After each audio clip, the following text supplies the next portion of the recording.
Number 8, we're going to refer to this graph, and we need to decide which statements are true, A through F. The first one says the slope of the line from negative infinity to negative 3 is negative 2.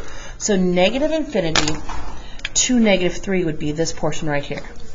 The slope of this line is negative 2. That is not true. All horizontal lines have a slope of 0. All horizontal lines have a slope of 0.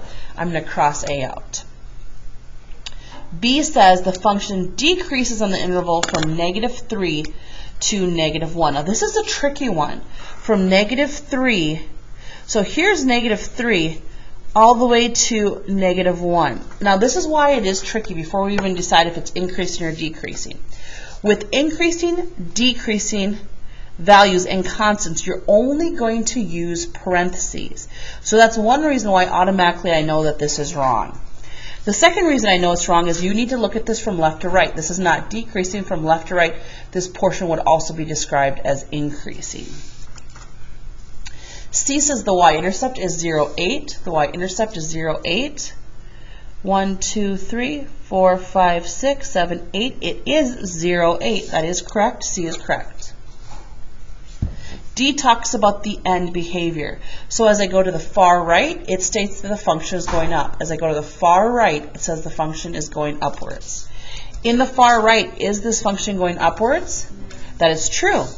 It says the far left is staying constant at a value of negative 2.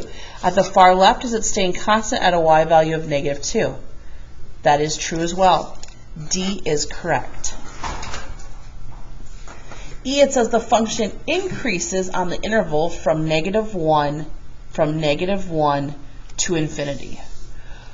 So remember, increasing, decreasing, and constant are only going to use parentheses. That makes E wrong right off the bat, okay? Now, if they would have said it increases from negative 1 to positive infinity, they would have been correct. From negative 1 to positive infinity, it continues to increase, but they did not identify the interval correctly.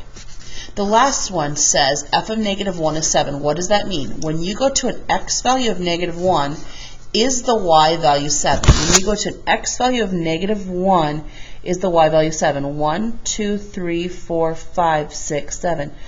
It is not, because it's an open value. Now, if they would have said negative 1 goes with 5, they would have been correct. Only correct answers would be C and D.